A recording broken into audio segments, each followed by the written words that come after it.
아멘. 오늘 하나님이 주신 말씀은 마태복음 21장입니다. 마태복음 21장 33절에서 46절까지 저희 보겠습니다. 다른 한 비유를 들으라. 한 집 주인이 포도원을 만들어 산 울타리로 두르고 거기에 즙자는 틀을 만들고 망대를 짓고 농부들에게 새로 주고 타국에 갔더니 열매 거둘 때가 가까움에 그 열매를 받으려고 자기 종들을 농부들에게 보내니 농부들이 종들을 잡아 하나는 심히 때리고 하나는 죽이고 하나는 돌로 쳤거늘 다시 다른 종들을 처음보다 많이 보내니 그들에게도 그렇게 하였는지라. 후에 자기 아들을 보내며 이르되 그들이 내 아들은 존대하리라 하였더니 농부들이 그 아들을 보고 서로 말하되 이는 상속자니 자 죽이고 그의 유산을 차지하자 하고 이에 잡아 포도원 밖에 내쫓아 죽였느니라. 그러면 포도원 주인이 올 때 그 농부들을 어떻게 하겠느냐. 그들이 말하되 그 악한 자들을 진멸하고 포도원은 제때의 열매를 바칠 만한 다른 농부들에게 새로 줄지니이다. 예수께서 이르시되 너희가 성경의 건축자들이 버린 돌이 모퉁이의 머릿돌이 되었나니 이것은 주로 말미암아 된 것이요 우리 눈에 기이하도다 함을 읽어본 일이 없느냐.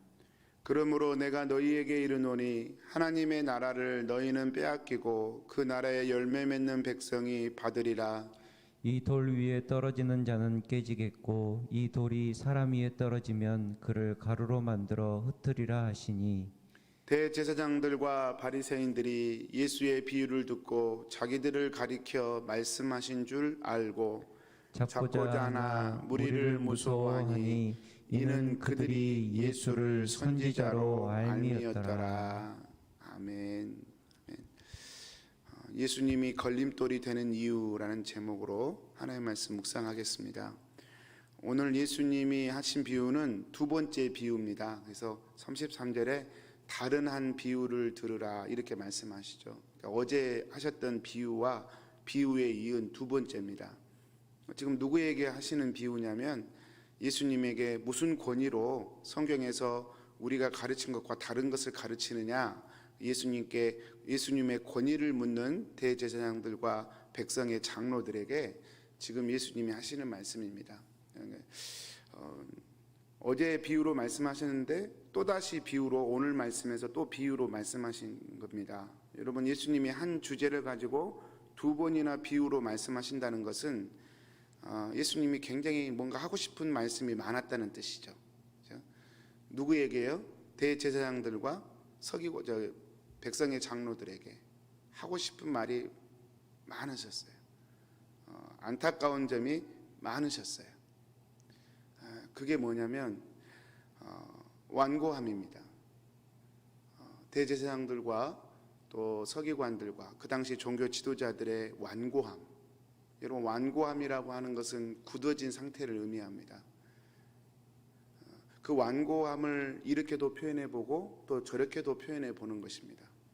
그 완고함이란 무엇이냐면 스스로 자신의 삶에 스스로가 주인이라고 우기는 것입니다. 그리고 그 완고함이 이제 종교까지도 진출을 하는 것이죠. 그래서 이 대제사장들과 이 백성의 이 서기관들과 종교 지도자들은 성전을 자기 것처럼 생각을 했어요. 자기의 영향력 안에 운영돼야 한다고 생각을 했어요. 그게 완고함입니다.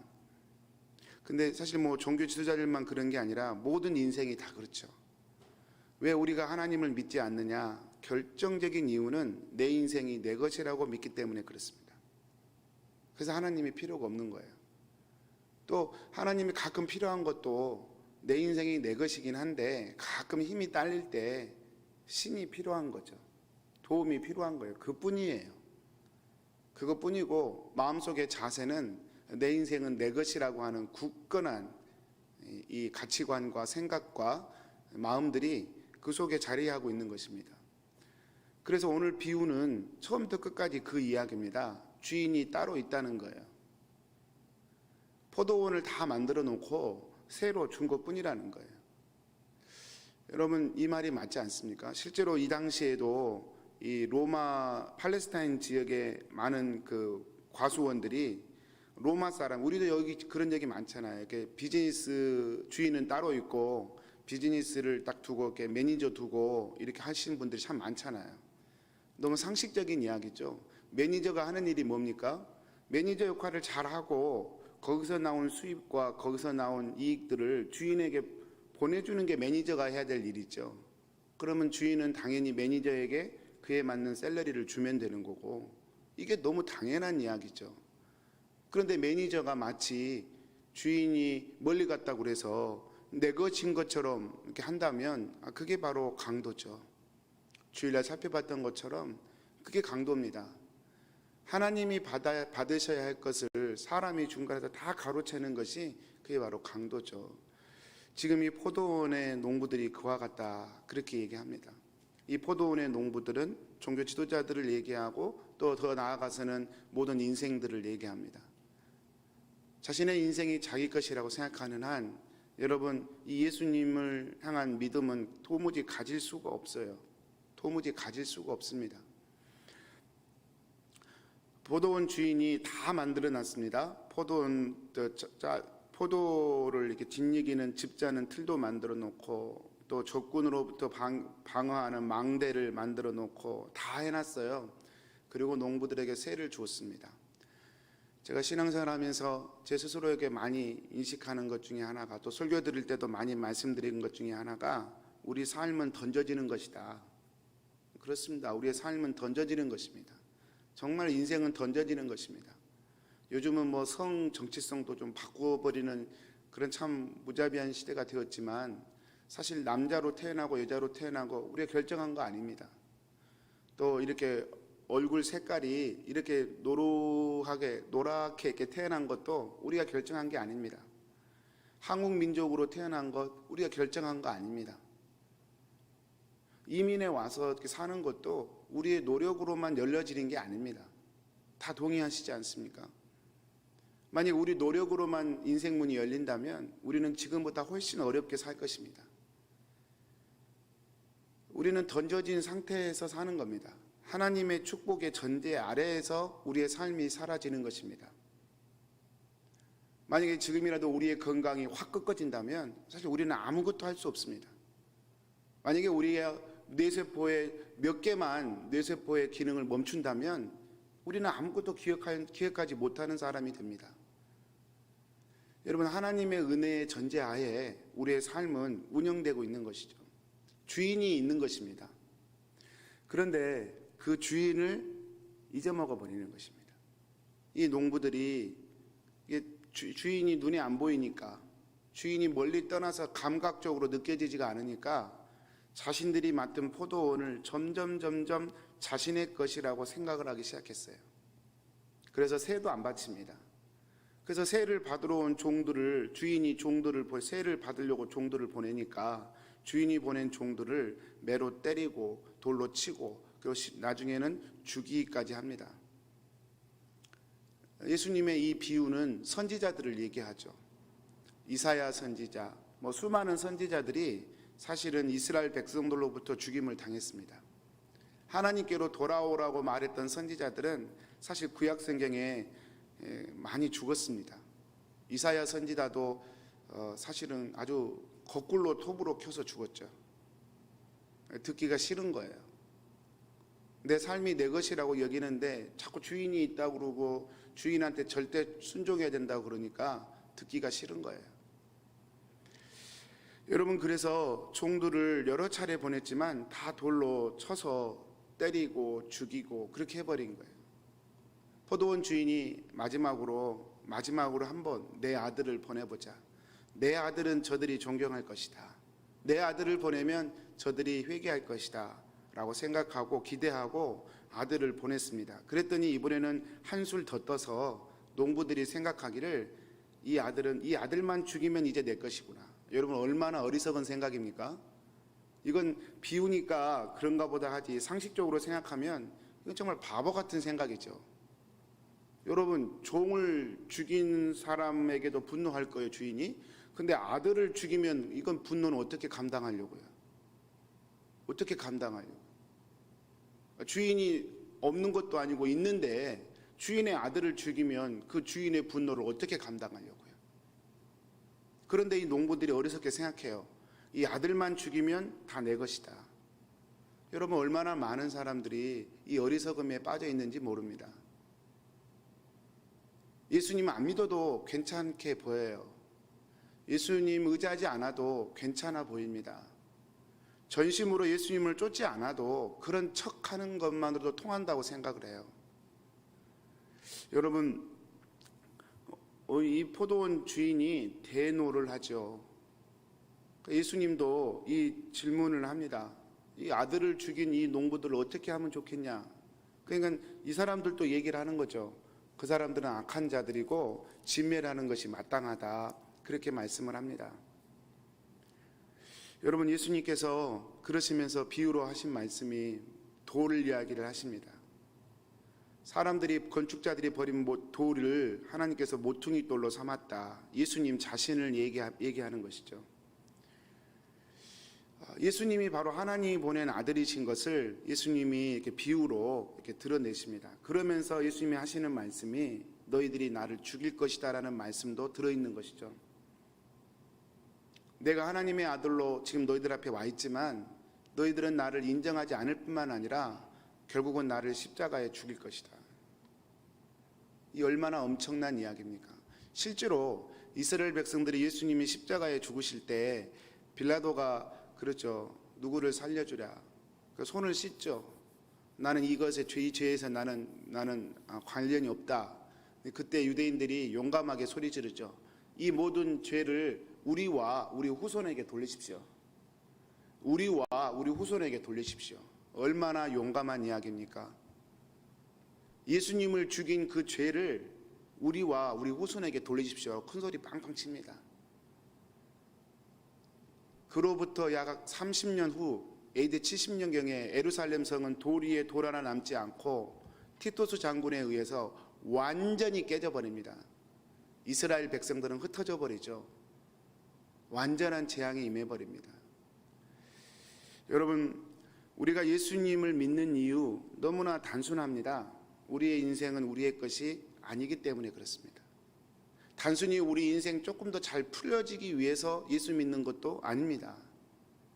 우리가 예수님을 믿는 이유는 우리의 삶은 던져지는 삶이기 때문에 그렇습니다. 세월이 살같이 빠르지 않습니까? 2021년도 지금 시작한 지 엊그제 같은데 벌써 6분의 1이 지났습니다. 월요일 시작하면 벌써 또 화요일 되고 수요일 되고 그다음 또 주일 되고 금방입니다. 이렇게 한 달 금방 가고 1년 금방 갑니다. 경험했지 않습니까?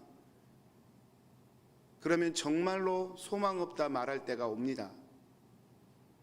모든 인생이 다 사니까 뭐 그러겠지가 아닙니다. 그 뒤에는 하나님의 준엄한 책임 추궁이 있는 것이죠. 예수님을 믿으면 구원이고 예수님을 믿지 않으면 심판이라는 것이 바로 그런 표현입니다. 다니엘 2장에 보면 다니엘이 그 환상 가운데 한 환상을 보게 되죠.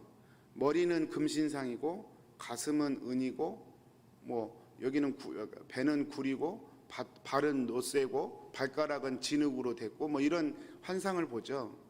다 다니엘 이후에 등장할 나라들을 얘기하는 것이라고 제가 해석을 했죠. 바벨론, 뭐 그 뒤에 일어날 페르시아 이런 나라들, 그다음에 로마까지 헬라 제국과 로마 제국까지 의미한다고 제가 다니엘 때 보았는데요. 그 마지막 환상이 어떻게 끝이 나냐면 뜨인 돌, 갑자기 어디에서 돌 하나가 어디서 튀어나와가지고 이 돌이 이 신상을 완전히 깨뜨려 버립니다. 이게 바로 뜨인 돌 환상입니다.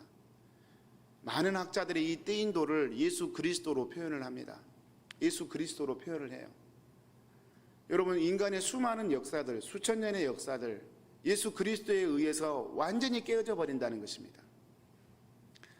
여러분, 많은 사람들이 나중에 하나님 앞에 서게 되면 하나님의 준엄한 심판을 받을 수밖에 없습니다.